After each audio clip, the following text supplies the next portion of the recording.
I will love it if we beat them. Love it. I'm not going to listen to that kind of stuff. That man didn't have the decency to make a phone call. And I'm not going to listen to him being called a tug by you. Because he's spoiling great games. I think now come with a creep.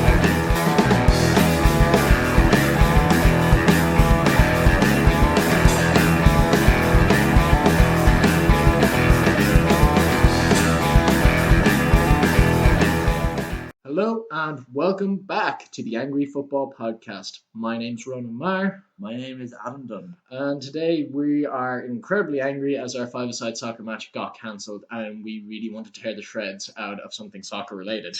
Grrr. Sorry, we've been on a bit of a sabbatical over the past few weeks. We've been building up some juicy football stories for this lull in the footballing period. Only was 4 or 5 games in the Premier League. Yeah. This week it's been a mix of FA Cup, European action. We're going to have a look at some of the different European leagues, see what's going on there. And as always, we will be complaining. So what's our first item will be the Europa League. Europa League, and a fine competition it is. And there was a big fixture here with Man United versus Liverpool, the big derby match. So is that? Or, well, not Louis van Gaal wouldn't consider it a derby match. Well, he won't, but it's A lot. Well, I don't think the fans agree with a lot of what Louis van Gaal says, to be perfectly honest, at this stage. Yes. So that fixture has attracted a lot of attention to a competition that people don't really give as much attention as it deserves. Yeah, but Jurgen Klopp was fairly complimentary of it. He called it the Little Champions League. The Little Champions League. Despite the fact that it has more teams and more games in it. Yes, and drains all your resources when you're competing in it. Yeah. But aside from that, it could be viewed as a Little Champions League. A Little Champions League. Yeah. In terms of the interest in it. Yeah, I think it would be a little more competitive than the Champions League, because you do in the Champions League you have some in the group stages you do have some nothing games, and with the Europa League some of the better teams in it will often field weaker teams. I find the actual on match day the quality is a little more even. Yeah. And then as soon as you hit the round of 32, all these teams are of at least a top 4 caliber, and they all have some big name players. Yeah, and in terms of the Champions League, it can usually be quite predictable. Like most seasons, you get the same kind of teams, Barcelona, Real Madrid, Bayern Munich, those kind of big teams reaching the later stages of the Champions League. But in the Europa League, it's a lot more interesting, a lot more unpredictable. Like you get teams from Russia and Ukraine and Portugal and Malmo and FC Gothenburg, and some of the smaller clubs in Spain like Sevilla doing. Sevilla they're the record holders. They have the most wins in the Europa League. I think they're the only team to have won it twice in a row. As well. Yeah, they've done very well in the last few seasons, and they take it quite seriously, which is it's good to see, and it makes for a very competitive competition. So not a midweek fixture at night, as these Europa League games are, between two of the historically biggest clubs in England. Not anymore, of course. Suck it. I'm laughing on the inside, but I'm dying on the inside because my club is doing rubbish too. It's okay, Adam. We'll get to your sorrows later. No, and what it was billed to be quite the exciting match, and then United went out and didn't create a single chance. Liverpool didn't have to play. Yeah. Well, I don't even think Liverpool had to play all that well in the match. Like they did. Like looking at it, you would see that they clearly outclassed United, but United were just so poor. Really poor, yeah. I mean, they've kind of reverted back to the old kind of what they've been playing. Like earlier on in the season, there was talks, there was some, good performances recently with Man United, when they, I think they hammered Michelin in the second leg of that of the previous Europa League tie, and there was people talking about their performances are improving, and they beat somebody else 3-0 in the league recently. So who was it? They beat Derby County in the Cup 3-0 as well. I remember that. Who was it? I can't remember. They beat somebody else in the Premier League. The main point is United scored, which we haven't been expecting. They beat somebody by a large margin in the league, and there was talks of the performances are improving, they're starting to get better. People saying a lot was being made of these young players coming through from the academy who are kind of showing up there. Marcus Rashford. Yeah, Rashford is. Or a player so obscure you had football commentators calling him Adams Bashford, which I'll remind people is a method of integrating functions, not a 20-year-old striker for Man United. Okay, I know it can be difficult to separate advanced calculus from the beautiful game, but I ask that you do. I think we all struggle with that, Ronan. Yeah. There was a lot made about these young players coming through and a new Man United for the future. But this Liverpool game, they've just gone back to what they've been doing all season. Yeah, it was the rubbish. It was the typical, bad Louis van Gaal United performance. Yeah. And they were given a lesson in football by Liverpool, and Sturridge, which is saying something. Yeah, I suppose. Sturridge is back from injury. If the guy can ever stay fit, he's a class act. He can score goals, and he's got Benteke scored. Did he score the penalty, or was that during the week? I'm thinking that was the previous. That was last week. I think it was Firmino. Yeah, Firmino. The two good Brazilians in Firmino and Coutinho in the Liverpool squad. Yeah. Now, in contrast to Lucas, the most useless Brazilian international ever to play football. So yes, I'm not going to argue with that point. So it's off because we haven't seen that much from Liverpool this season. It has been a little shambolic, obviously. It's been a bit hit and miss. At the start of the season under Brendan Rodgers, he was still kind of struggling. I think ever since the sale of Suarez, he's been struggling. He had been struggling to kind of recreate the form that almost won them the league. There you go. And then they sacked him and brought in Jurgen Klopp, and he's struggled for a bit of consistency as well. He's generally the team has been improving under him, but they're still they keep slipping up every now and again. The huge raft of injuries hasn't helped. Yeah. Probably brought on by Klopp trying to immediately implement his style of play. Yeah. So that hasn't helped Liverpool in any regard. But I think that does raise a point. It's like when Liverpool finished second, was that entirely due to Luis Suarez? He pretty much carried the team, and that wasn't a particularly bad team. Yeah, I think Suarez, he just had a massive impact, and we can't forget the contribution of Sturridge that season as well, because the pair of them as a strike partnership were just absolutely lethal. Also, they had Coutinho and Sterling kind of supplying them from midfield, so it was all about their attack that season. I think their defense was rubbish. I remember one game late in the season where it was against Cardiff or someone, and they beat them 6-3. They had no problem scoring goals, but conceding goals, that was a problem.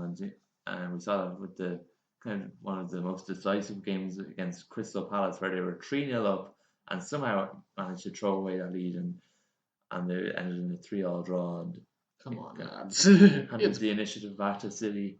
Pretty much, and that was under Tony Pulis, was it not? Crystal Palace. That was, yeah. Guys, you conceded 3 goals against a Tony Pulis side. And it was if you don't go home and stare at yourself in the mirror for about an hour and contemplate your life and what you're what doing happened in those 90 minutes, that you would concede 3 goals to a team that is set out to defend. Yes, didn't Crystal Palace lose to 3-2 to Pulis's West Brom? Yes, recently? they did. I wonder not going so well for you now, Pardew. I wonder if you're Alan. What do you do when you go home when you're Alan Pardew? Because inevitably everyone's going to turn on you. Yeah, well, it's that Spider-Man. It's the first Tobey Maguire Spider-Man film, and the Green Goblin's on the roof saying, "Eventually they'll hate you," and that it's. So you're saying Alan Pardew is Green Goblin? I was gonna go Spider-Man, but we'll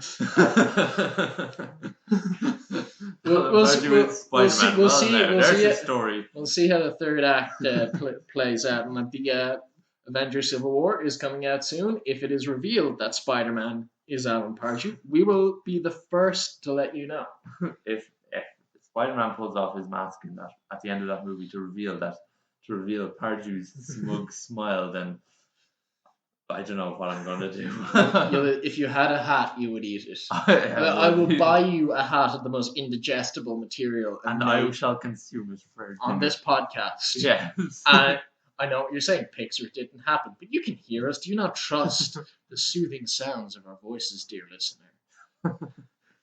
Evidently not. Adam doesn't seem too convinced of that. We're trying to creep out our regular listeners now. Sure we are. But getting We're back not to at that actual, just a tad. I want to go back to Van Gaal because I think he will leave at the end of the season. Probably, yeah. I don't think he's happy there. He's not the usual that we expected from Louis Van Gaal. We expect him to be all blusters, picking fights with journalists. Yeah. Dropping his trousers in the middle of training sessions, Falling over randomly when confronted by the fourth official. Yeah, but it doesn't seem like he's comfortable at all in the United job. Like he called one journalist fat. I think that was it. So it will look like he's at the door. And I know the main money is on Jose Mourinho to take over. But I heard a rumor during the week that Laurent Blanc would be taking over my takeover instead. That is a very that could be a very interesting rumor. That's I can really see it happening because apparently Mourinho. They were interested. Man United were interested in bringing in Mourinho to replace. I think it was to replace David Moyes. Yeah. But they decided against it because they thought, Mourinho, the kind of character he is, that he's not really. He's absolutely toxic to a club. Yeah, and that he kind of tarnished, the Man United name. Yes, I would like to remind Adam that this is not a comedy podcast. Yes, but apparently that's the way it was. But whether or not that will be the case with Mourinho in the summer, we shall see. But Laurent Blanc he's a very respectable man. He's done very well with them. Where's Basses? He's done very well with PSG, and one of the things he's done with PSG is I think he's really handled very well all the egos at that club because it's PSG, like Zlatan. like Man City in the English Premier League. They're a club who's just throwing money at players, and as a result, you end up with a lot of kind of big ego players on big money, and that you can kind of underestimate sometimes how difficult it can be to kind of manage all that egos. You can say, it must be easy to manage a club like that. You've got all these star players just throw them all out on the pitch and that would be it. They're demotivated. Like they don't have to perform well. They're being paid oodles and oodles of money. Yeah. Like they don't have the hunger. So it can actually be a very difficult job to manage a club like that. People say. People are very critical of Pep Guardiola, saying, he's only ever managed Barcelona and Bayern Munich. He's only ever inherited. He only has ever managed Barcelona and Bayern Munich. It's true, and people say, he's only those are the facts. Those are the facts, and people say, he's only ever inherited world-class squads, and that's true. But you still have to motivate these players. That's true. Manage these egos, get them playing to the best of their ability, because we have seen say Man City, for example, mess up spectacularly at times in the league over the last few seasons, and I think do you remember the last time Manchester United won the Premier League? It was Ferguson's last season in charge. Man United were dreadful that season, but they didn't win it out of pure brilliance. It was more Man City just being bottling it pretty much, and it was pretty much the same team that finished 7th the next year. Yeah. Well, we'll go back to Man City at the moment because I think Man City bringing in Guardiola for a reason, and they have a plan going forward. Yeah. It's the same thing with Barcelona and Bayern Munich. These are clubs with a lot of money. Mm-hmm. They're able to buy the best players in the world. They have a lot of big egos, but they also have a plan going forward. They're not just going to throw money at certain players. Like back when, say, Mark Hughes was manager of City, you were buying like obscene amounts of money for Roque Santa Cruz to sit on the bench for half the season. Mm-hmm. That's not Man City anymore. They clearly know what they need to do going forward. They brought in key players, and they want someone like Guardiola who has a track record of that and can bring players forward. Yeah, We yeah, go over to the other side of the city. Man United are Mark Hughes era Man City at Yeah. the moment. They don't know what to do. Ed Woodward is sitting there, and it's this giant echo chamber. He's just hearing all this news reports of Mourinho being linked with the United job, and he goes, "Well, I've got to pick Mourinho now." yeah.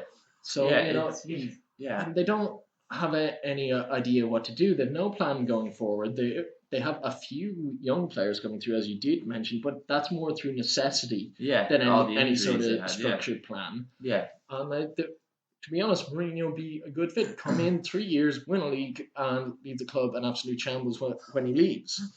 yeah, I'd say Mourinho is a great coach for 2 or 3 years, but he's absolutely toxic. yeah. He can, and he can really, follow with players and with staff and with the club owners, and that's why he never really lasts at clubs. He never really leaves a club on good terms, really. No. So And it's like you have to think what happened at Chelsea last year from like Nemanja Matic going from this absolute beast that sat between the midfield and the defence that scooped up every ball yeah, that came his way. They gave it to Hazard, and Hazard would just like do something wonderful and put it Yeah. in the net. and these players are performing really Yeah, poorly. This season. John Obi Mikel is outperforming Nemanja Matic day in day out. No offense to John Obi Mikel, but he was a second string player at Chelsea. Yeah, And at the state they're in, he's now doing fantastic. And even Hazard has scored no goals this year. Like he scored over 20 in the yeah, last campaign. yes. So yeah, it was really bad the way Mm. things just went downhill there. Yeah. But yeah, like Man United have to ask themselves, is that what they wanted, or do they want a more a better plan going forward? And it's Laurent Blanc he could show could be. signs The of thing is with that though, that would require a bit more patience, which United fans have none of. yes, and Same with Liverpool fans. especially with the club of Man United's history, results are kind of expected immediately. And I think that was kind of expected when Van Gaal was brought in to replace Moyes. They started spending money again. They started throwing big money at players. They brought in Di Maria. I know he's left now, but they initially threw a lot of money at him, at Memphis Depay, Anthony Martial, Ander Herrera, Schweinsteiger, all these players, and yeah, they just expect results immediately. It's like things have just went really bad after the end of the Ferguson era, and so what we do is throw money at things, buy all the players, Buy all the players, yeah. It doesn't bring in a big name manager. It didn't seem to be any plan going forward. It was that the Ferguson era was over, and it should have been obvious that it was going to be impossible to keep that level of success sustained. Yeah. Like that absolute hegemony Manchester United had on English football for nearly 20 years. Yeah. That Ferguson was in charge. That was going to end as soon as he left. And also, well, I think even like towards the end of his reign as Man United manager, the team was kind of starting to go into decline. As I said, that last season with him when they won the league, they were actually quite poor that season, but there was nobody really good in the league to really challenge them, and they could just kind of won it by default. And if you looked at the squad back then, there was a lot of over reliance on like old players. Yeah. So Paul Scholes came out of retirement. Scholes had to come out of retirement. Giggs was still playing. Michael Carrick was like the mainstay of their central midfield. Like they still had Evra and Vidic who were kind of who were coming on a bit in age. So the club the players they had were starting to age. The quality of the squad was starting to deteriorate, and I don't think Ferguson was really bringing in great players to replace him. Like he spent a load of money on Wilfried Zaha, who just didn't cut it at Man United. So there was no real plan. Oh, well, that's the thing. Ferguson didn't have to have a plan because he knew he was retiring. He knew he was retiring. Yeah. So isn't this some sort of lovely conspiracy to set David Moyes up as the fall guy, take him away from Everton, get Martinez into Everton, and watch Everton sink away? As some sort of twisted conspiracy to get rid of blue jerseys from the northwest of England. that might be a little too elaborate for I think soccer. I think the Pardew Spider-Man theory is a bit more realistic than that. Well, that's just so we're on record. You heard it first here. If it does happen, if it does happen, if it does happen, and if it doesn't happen, then you've never heard it. you heard what, Adam? No, what are we talking about? Well, Next point. Next point is the other Europa League match involving an English club, which was Tottenham against Dortmund. I'm sure it pains you to talk about that, but Yeah, so, being the Tottenham fan, I'll get you to Well, discuss that. I was hopeful that when I saw the team sheet and saw Harry Kane wasn't starting, I knew that the guys are kind of going to take it easy. Yeah. And also, Dortmund hadn't been beaten this year. Yeah. Like, they're in an insane run of form. Excellent form in their attack. If they were in any other league other than the Bundesliga, where Bayern Munich just seemed to perennially occupy the top spot, they'd be winning that hypothetical other league. Yeah. So it was going to be a difficult challenge. Their attack of Aubameyang and Royce and Mkhitaryan. The Armenian plays in midfield. That'll do. Good. You get a ribbon for effort. What do we call him? Joe. Joe Okay. and Joe, but yeah, we're Not the Brazilian Joe. Who No, used to- not him. The former Man City legend. I think are we too harsh in Man City? No. Didn't think so, Grant. But yeah, look, the Tottenham were going up against a strong Dortmund side in particular. It's a difficult call. Do you feel the weakened team and the guys, don't tell them, look, just try your best, don't really fight too hard for the win, which I got the impression of watching the match. I'm not happy about. Like, I think this is football. This is your job. You should be competing for everything. If you're going to put I would have been happier if Poch put out a full second string team and told them fight to the death. The thing is, though, Tottenham are making a very very good title challenge at the moment. That's They're true. really pushing Leicester all the way here, and so they could be focusing on that. Like as I said earlier, the Europa League can be a real kind of drain on the squad. Like you really need to have a big squad. And this and is lots of rotation. This is one of the first years Tottenham had a very small squad. Yeah. There's been And funny enough, they're challenging for the league title, and they're going far in the Europa League. with a relatively small squad. I don't know if that'll hit them hard, but so Federico Fazio is out on loan at the moment. Andre Yedlin is out on loan. Like these are Pritchard. yeah. Well, like in terms of midfield, I think there's enough there, but there isn't really that much. There's 4 wing backs, and they're rotated every other match. Yeah. Pochettino's been doing that because he likes to push up his wing backs up high and have them run a lot. So he rotates them. There's been enough rotation in the wingers, but we had 3 centre halves, and one of them is injured. Yeah. So I'd be a little cautious. In terms of striker options as well. It's Harry Kane. Harry Kane. Son we've mentioned before. Son can come in, so I can understand. Hasn't started the game, but I can understand why Pochettino would be perhaps okay with not, committing 200% to this game. Yeah. But at the same time, I'm not happy, and so this is football. This is a competition. Yeah. It's I know it's not always about winning. You can't win every single game, but it's about going there and trying and putting on display. Would you rather win the Europa League and finish in the top 4, or would you rather get knocked out of the Europa League and win the league title? That's not a nice question. Look, but you can't directly correlate performance in the Europa League to performance in the Premier League. Obviously, it does have an effect. Yeah. But I still think that it is possible to commit 200% to both of them. Yeah. Like to go above and beyond in both competitions. Okay. Yeah. So I wasn't happy with Spurs' performance. I wasn't expecting them to win, to be perfectly honest. But I was expecting them to do a lot better. Yeah. Okay. And I do feel that goes down to the manager a small bit. Yeah. Even though I will sing Pochettino's praises day in, day out. We're second in the league at the moment. And that is an unbelievable achievement. Like we have, in my lifetime, Spurs have never been playing this well. Knowing that makes me a little sad to think that there is more in this team and it wasn't allowed to come through in the Dortmund match. Yeah. If you understand me. Yeah, I get where you're coming from. It is always kind of disappointing, to see your team and lose like that. And there's no harm in trying to have high standards and high expectations of your team. That's why we support football. You don't go into a match saying, "Oh, I don't mind if we lose. I'm just going to watch it anyway." You go and you watch every match saying, "Oh, I really hope we win this." Really hope you win. And if you don't win, you just want your team to have done everything in their power to have tried to win. Yeah, and that's called being a good supporter. Really.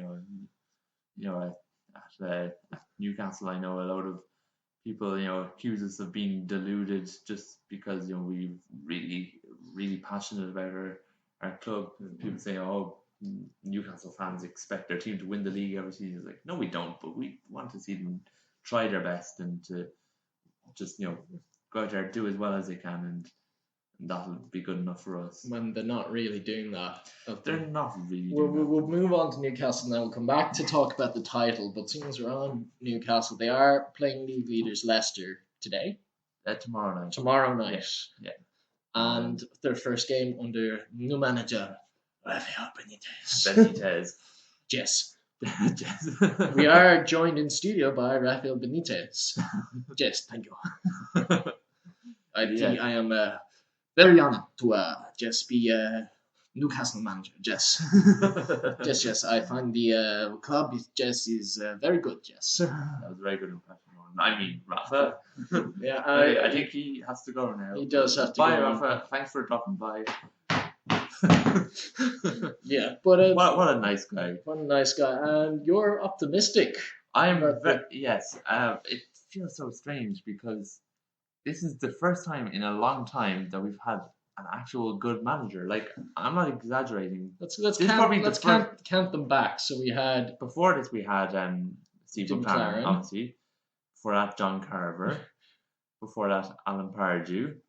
Before that, Chris Hughton. Okay, I'd like to say, Chris Hughton was a good guy. Probably not a top class manager by any means. But in the season that Newcastle got relegated, when Chris Hughton was a caretaker manager, did they lose nearly every game under him?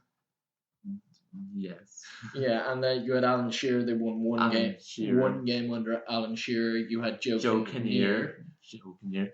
Before we had Kevin Keegan, who he's a club legend, but no, I think that spell was okay. Yeah. I think that was more down to Mike Ashley's fault that season. They're going through ridiculous. Yeah. It was unfortunate It's that probably the wrong time for him to come back more than anything else. Before that, it was Sam Allardyce. Yeah. Before that, it was Glenn Roeder, who Glenn Roeder did all right when he took over. The club were in the relegation zone, and he actually that season when he took over about halfway through the season. I think it was the 2006-2007 season, or it was around that time anyway. He took over halfway through the season. We were in the relegation zone, and he got us to finish 7th. It's not a bad achievement. And it was under him that we won the Intertoto Cup. Anyone remember that? So Graham Souness is in the mix. Yeah, he was before Glenn Roeder, and before Graham Souness, it was Ruud Holland. No, the legendary Sir Bobby Robson. Oh, that's right. Yeah, and I don't think it's an exaggeration to say that Rafa Benitez is probably the best manager we've had since Sir Bobby. And sorry, Glenn.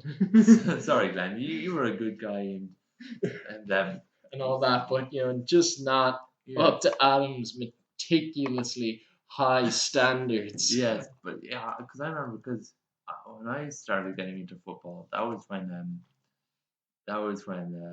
Sir Bobby Robson was in charge, and that was a really good spell for the club. He had us in the top 5 every season, challenging him. He had us in the Champions League. We'll never forget the time Shola Amiobi scored against Barca in the new camp. That was under Sir Bobby Robson. Yeah. So you hope obviously not an instant return to that, but you think Benitez is capable of delivering that? He's capable of doing that, and his first challenge is to get us out of the relegation zone, and that is a massive task. We've got 10 games left, because we've got a game in hand on the teams around us. So 10 games left, and we probably you have 2 games in hand over Norwich. Oh yeah. After this weekend, and we're only a point away from safety. So okay, it's a very doable situation. And of the 10 games that we realistically need to win about 4 or 5 of those, that would bring us close to the 40 point. Mind you, West Brom are in what 10th. 10 to 11. 11 and they're only on 39 points at the moment. Yeah. So, but they say, I think on the average points over the years to survive was 36 points. Yes. And they say, 40 points, that's safe. You reach 40 points, you're safe, yeah. And so five wins would take us to 39 points, which would probably keep us up. And so we need to win half of our games. I think it's a difficult task, but it's very doable. And the only way we could have done that really would have been to bring in Rafa Benitez, a manager of his caliber. It wasn't going to happen under McLaren because we'd only won 6 games all season. Yeah. And now we needed to win about 5. I think if McLaren had stayed in charge, we would have been really lucky to survive. Newcastle are definitely facing difficulties with motivation. Like looking at the previous performances, none of the players seem to really want to win that much. They don't have that hunger. A team in relegation should be fighting tooth and nail. Yeah, that last game where we were beaten by Bournemouth, Jonjo Shelvey was the only player who was really trying. He was really he was the only one tracking back. Yeah, there's no sort of defensive cohesion and about the team at all. Yeah, and I don't think it's a problem with quality in the squad. Like you look at Aston Villa, and they just have a really poor squad. You have England internationals in Jonjo Shelvey and Andros Townsend, and an international in Tim Krul between the poles. Dutch internationals: Tim Krul, Jorginho Wijnaldum, Daryl Janmaat, Moussa Sissoko, who's he's a French international. Didier Deschamps is a big fan of him apparently, and. So there's all these quality internationals in the team, and you've also got a mix of kind of hardworking kind of British players like Paul Dummett and Jack Colback, and their work rate is phenomenal. Yeah, that's I think championed by managers like Tony Pulis and Sam Allardyce. Yeah, what they look so for. We've got a good mix of kind of the hardworking players with the quality cultured foreign players. So on paper, this squad should be really well out of danger, but it's a problem of motivation. Like take Moussa Sissoko for example, a player who's been linked with big money moves to Champions League clubs, who's played for France in the last World Cup and in the Euros, but he just doesn't perform at all. Like he just doesn't look motivated at all. And when he first arrived at the club, people were saying it's like, oh, he's the same kind of player as Yaya Toure. He could be the new Patrick Vieira. Even some people were saying that. And his first few games for Newcastle, he was absolutely phenomenal. I remember his home debut. It was a match against Chelsea where we won 3-2 with him scoring 2 goals. He was just magnificent that day. But he's been dreadful all season. And Jorginho Wijnaldum, who came in at the start of the season, player of the season in the Eredivisie last year, he captained PSV. He's had moments of brilliance, but if Benitez can get him firing regularly, which is the main point. Newcastle have shown glimpses of brilliance. There from Wijnaldum in particular, but it just seems to be so irregular that they find themselves in the situation that they're in. Yeah, and I think the only way really to get them out of trouble would have been to bring in a highly respected top class manager like Benitez. Like even just the name, that'll give a massive morale boost to the players. And I think just a few hours after Benitez was appointed and confirmed as the Newcastle manager, he called in all the Newcastle players in on their day off for an impromptu training session and to meet all the players and to talk with them. And apparently all the Newcastle players were really impressed by this. Like they were absolutely amazed that they finally had someone who's manager like Benitez. That's very to good. be fair, with all due respect to McLaren, he doesn't have a great pedigree really. I know he won the Eredivisie with FC20. He won I think was it a League Cup or an FA Cup with Middlesbrough and took them to the UEFA Cup final. But I think particularly the culture in Newcastle that suited someone like McLaren. He's this very old school English manager, and like the atmosphere Mike Ashley has, like from what I've heard on the grapevine and through my contacts in the great city of Newcastle, that usually the manager gets a few tickets, like the coaching staff get a few tickets to give to their family. Yeah. That's not done at Newcastle. Yeah. It's a very difficult atmosphere to work in, and going in and trying to like play this sort of almost Brian Clough role, in my mind, being the typical English style manager, Yeah. who like has a joke in that it seems like it's not able to work in that sort of environment. Yeah. Where you go to someone like Benitez, who brings this clinical professionalism about him, with it's based on facts and science. Exactly, yeah. And like even just look at their achievements of their CV. Like, I think Benitez over his career has won 12 trophies. Yeah. He's won the Champions League with Liverpool, Europa League with Chelsea, Spanish League with Valencia twice. He's won cups in Italy and with Spain, Napoli, yeah. And so his entire management career is full of like trophies and success, and except for Madrid. but and he is putting his career on the line by going to Newcastle. If they get relegated, Benitez is going to face a tough few years. Yeah, but I think that he seems to have confidence in his own ability though, which is good. And I think he's with McLaren.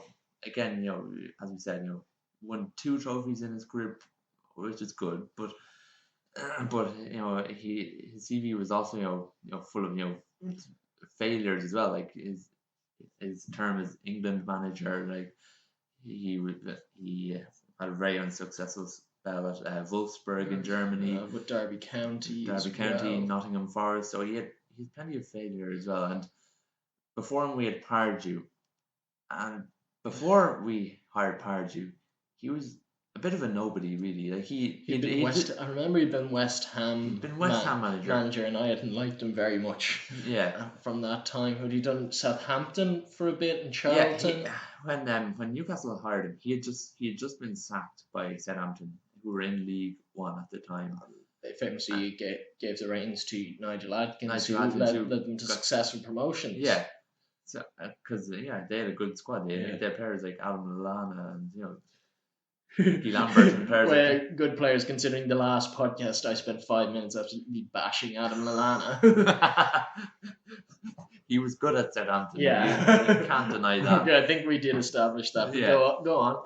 But yeah, so it was kind of a case of Mike Ashley was, for the manager role, he was kind of hiring these kind of misfits and nobodies who were just kind of grateful for the job more than anything else, who had no real success in their careers. Like Pardew had never won a trophy, and like they were kind of more getting the job because they were like either friends of Mike Ashley's or friends of friends. Because Mike Ashley, the way he works is he's a very successful businessman, but he doesn't really trust many people, and he doesn't like to take big risks by appointing people he doesn't really know or trust. So that's why a lot of the time it's promoting from within, and you get groupthink, whereas like everyone's Mike Ashley promotes people he likes who are on the same page. Cronyism and all this. So you can, in a football club, that can be a good thing if you come from a core of talented people. But Mike Ashley's not from a footballing background. He's not really a football Who's the director of football? Carr? Is it Newcastle? Carr is the chief scout. Lee Charnley is. He's not a football man. I'm gonna zero in on Carr though, because he seems to just work. He's got contacts in France. He's able to work well in France. He's been mining this vein of French players for Newcastle for a while, but it hasn't really. Like, you've had some great players come in, like Hatem Ben Arfa and Johan Cabaye. But then you've also had Gabriel Obertan. He did come from United, but he's still French, so I'm allowed to hold the logic on this one. You had Marveau, and Biwa. Like a lot of players who kind of came in and just couldn't really cut it in the league. And I really think the problems at Newcastle go right up to the top. They have that, even through Pardew's, like the success that Pardew brought, the success that Chris Hughton brought was through them, and it didn't really come from the top. And you can see, like, any sort of instant success that was brought by money delivered by Mike Ashley soon petered away. And it was these managers who were left trying to clutch at straws. Yeah. So And a lot of the time, Mike Ashley, the way he operated, he was very kind of obsessed with kind of running the club like a business, and it was all about profit. So it was trying to, I think, with the club statement, the infamous club statement, I think it was officially given out by Lee Charnley, but I think it was probably Mike Ashley had something to do with it as well. But they said, we want to make this club the best it can be, pound for pound. So they wanted to run the club to do as well as they can, running it as cheaply as they could. Yeah, and that is a recipe for disaster. Yeah, those two things don't equate. Like there is these financial fair play laws that are in, and it's important. I think it's hugely important that football clubs make a profit.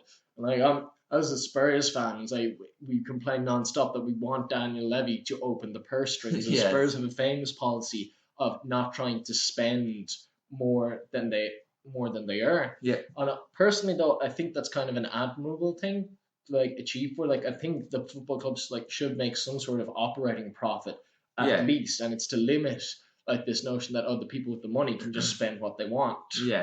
Yeah, but we will point out Mike Ashley runs Sports Direct, which is a discount online cheap sporting goods warehouse. Yeah. So maybe it's not the high quality businessmanship. Yeah. It's less less Alan Sugar and more Del Boy. Yes. And back to Newcastle, I know Mike Ashley, he has been very successful in terms of business. He is one of the richest men in England. But I thought you were going to say in Newcastle there. I was like, that's not difficult, Adam. Yeah, but anyway. It's him, Alan Shearer, and the guy who owns the chip shop. And Anton Deck, maybe. Maybe. They're in fifth. The guy who owns there's one guy who owns all the chip shops and one guy who owns all the pubs in Newcastle, and they have it made just above Anton Deck, just below Alan Shearer. Yeah, but back to Newcastle. While I do kind of appreciate that the club is making a profit and that they're not in great financial debt and all this, you would over the past few seasons you did want to see them spend a bit more, but all credit to Ashley now. He is kind of starting to kind of come around to that kind of this kind of idea of spending. Last summer he spent around 50 million on new players, and in January he spent 30 million, and he has kind of relaxed the policy on not only foreign imports. He had more proven Premier League players like Shelby and Townsend coming in. So because of that, there was always going to be pressure on in this new era of spending. There was going to be pressure on the manager, which was McLaren, and because there was a lot of money being spent now, there was expectations were going to be higher. So I think it was kind of inevitable that if he wasn't going to improve on what Pardew had been doing at Newcastle, then he was going to be in serious trouble. And after spending all that money on top quality players to be in the relegation zone, it's just not acceptable. No, it's not. You understand that it is a bit of a transition period at Newcastle. But new manager, new players, but that it should amount be of at money, least in kind of mid-table. You should expect a lowering in performance, not a collapse in it. But so a lot of the problems you can kind of point at McLaren, he's just out of his depth. I think, But hopeful that Benitez. I mean, he's he really is a top quality manager. He's a very shrewd kind of tactician, and he's very all about the science of football and all this. And we'll see if Adam's still saying this by the end of the season. I guarantee after tomorrow night I'm going to be crying again because we'll probably be hammered by Leicester. All right. And then there's a derby match next weekend. Oh yeah, God! But for a change, Newcastle have just changed their manager. Give Sunderland a taste of their own manager. Changed the manager just to beat Newcastle. The last 4 times Sunderland have changed the manager, it has been just before a derby. So who did we have? We had we have Sam Allardyce. Before that, it was Dick Advocat. Before that, it was Gus Poyet. Before that, it was Paolo Di Canio. Yeah. So we're looking forward with trepidation, but we got to move on now to bigger and better things in the title race. No, we're going on to the League No? of Ireland. We're not going on to Oh, the title okay. race. We're going to talk about the League of Ireland. The way you were building it up there. Yeah, no, that's the thing. You kind of undercut the joke. You ruined my punchline, Adam. You ruined my joke. Yeah, it's gonna be a nice. I'd like to remind you that this is not a comedy podcast. No, it's not a comedy As you podcast. said. I know that. Anyway, the League of Ireland is back. In Ireland, we play summer football for some reason. Football. Well, I think the pitches just can't handle the Yeah, winter but weather. they're putting it on at the same time the GAA is on. They're trying to directly compete with the most popular sporting organisation on the island of Ireland. That's admirable, you or deluded, but yeah, League of Ireland's back. So when the Premier League's going to finish up soon, so we're going to turn our attention to this and the Euros for the summer. Yeah. And And what have we got? We've got Dundalk. yeah, the defending champions off to a pretty much perfect start. 2 wins from 2. 2 wins from 2. Yeah, despite losing their key man in Richie Towell. Yeah. They're still coping well with that. Who did they beat? They beat The last round, the Dundalk beat Finn Finn Harps Harps. 3-0. So yeah, they're coping all Convincing. right. The same with up at the top, also on 2 wins from 2 is Galway and Shamrock Rovers. Galway very comprehensively beating Bray Wanderers 4-0 and 4-0. Shamrock beating Wexford Youths 2-0. Wexford Youths spending their first season in the SSE Airtricity Premier Division, Coca-Cola, Pepsi Max. No, I'm So thirsty now. Are these companies paying you to advertise for them? No, I'm hoping if I just say the names enough, they will start to pay me money. Well, this advertising is working on me. I'm thirsty. I fancy So, Pepsi. yeah, if any of the Pepsi or Coke or 7-Up people are listening, Ronamar Advertising has a 100% success rate on people in the same room as me. So, get that check coming. But no, we are looking forward to the Irish League. We're hoping to actually get some live coverage of some of the. Well, that's a bit ambitious.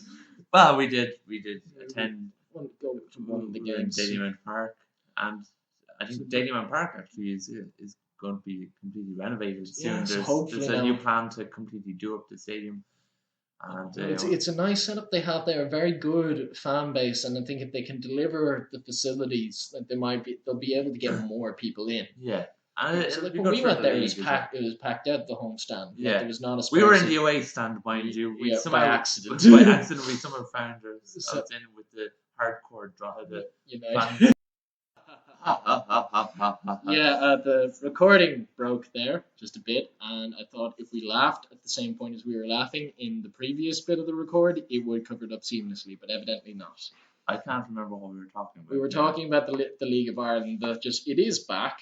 If you do get a chance, head out to your local club. It's important to support the local teams, Yeah. which is any of the Dublin clubs for us. Basically, we don't have one in we used to have a team in Kildare, didn't we? Yeah, Was it Kildare United or Kildare County FC? we don't. Yeah. Anyway, I suppose we could go more local and like support Mill Celtic or something like that.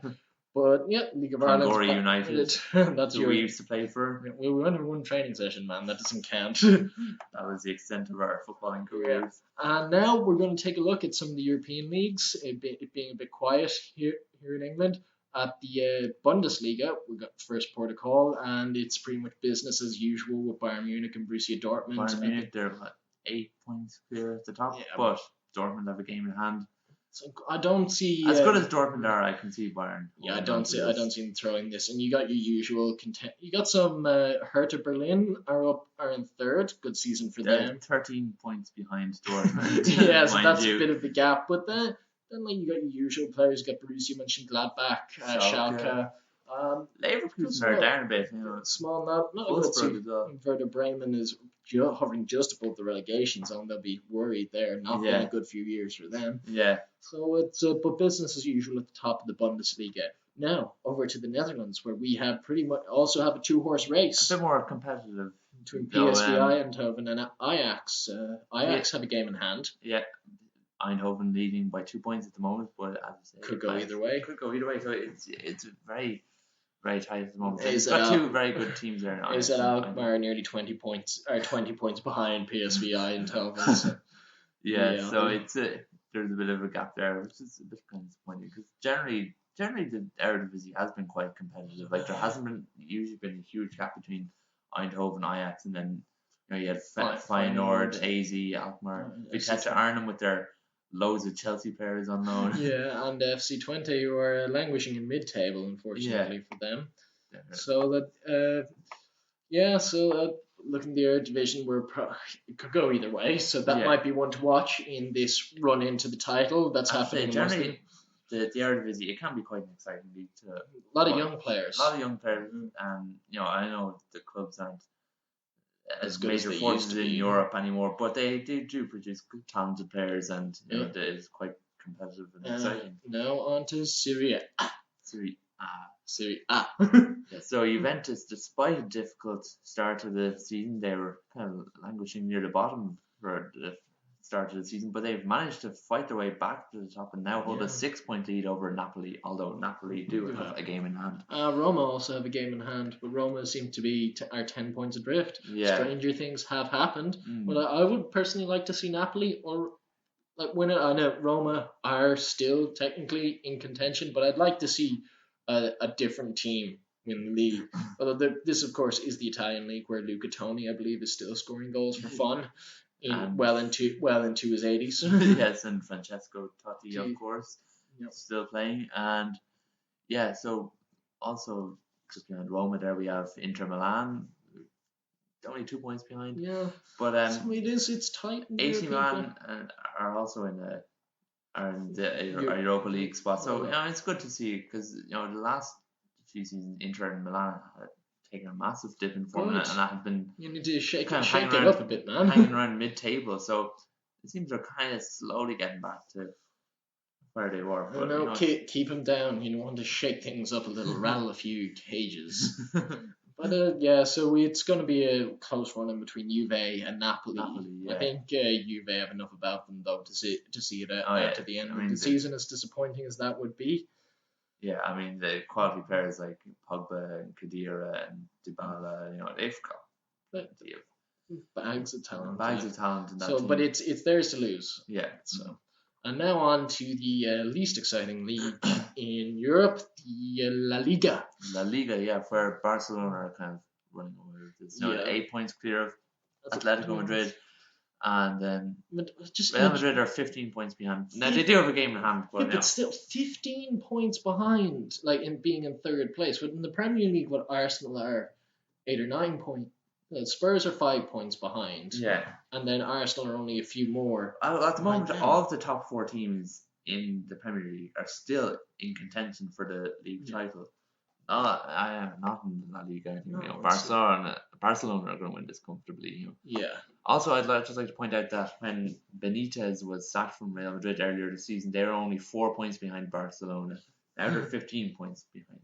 Well, there you go.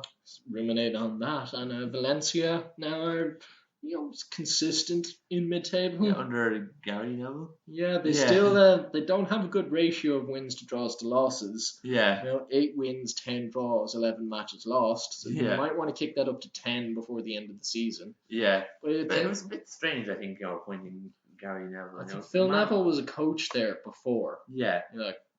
But Gary Neville has no management experience. He's been a pundit.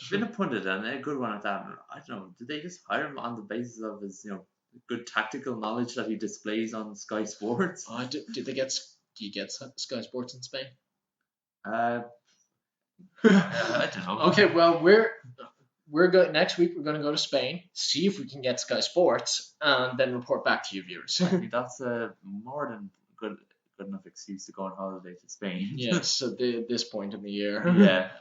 But so it was good season. Strange. Good season from Celta Vigo, actually. Yeah. Not doing too bad. Well, look at their goal. So I'm just looking at this. Celta Vigo are 5th in La Liga, but they have a goal difference of minus 10. Yeah. But this is unheard of. If we look at Barcelona on plus 62, Atletico are on plus 33. Insane difference there. Madrid plus 54. Villarreal plus 14. But then Celta Vigo minus 10. To be 5th in the league and not have a positive goal difference, that's an achievement. The furthest to go down the league, to find the next team with a minus goal difference, you have to go to 10th to Real Sociedad, who are -3. and then Real Betis, who are in 11th, also have -10. That's mad. How they manage Somebody that? explain this to us. You know, Yeah, also, Espanyol are in 14th, and they have the worst goal difference in the league on -26. Yeah. Are they not? How? Yeah, I think. Oh, they just haven't been drawing their matches. They've either been. They must be getting hammered or winning. Yeah, they've and only winning drawn 1-0. 4. Yeah, Winning all the others 1-0. lost 15. Yeah, that's an interesting one. Yeah, so somebody. If there's any La Liga experts out there listening into us, To send into us. Yeah. In fact, or even better, drop in and provide us with Yeah, your so if expert you knowledge. want to write us a letter, it is 123 Bake Street, Football Terrace, Howard Webb Lane, Where do we go? somewhere. Yes, The Bog. That's it. Yeah. I think it's going to be one of these things like the Den, where they just moved house every couple of months. Like they were in a bus for a while, and then they're at. I think they're in the De Berg's back garden. Then they're in the Smelly Shed. Yeah. So Yes. we will be moving next week. So there's no guarantee we will get your letters here at Howard Webb Lane. We're quite elusive. Yeah, we have to keep moving so Yes. FIFA don't catch up with us. Yes, they want to shut us down because we speak the truth. Yeah. They'll never silence us, though.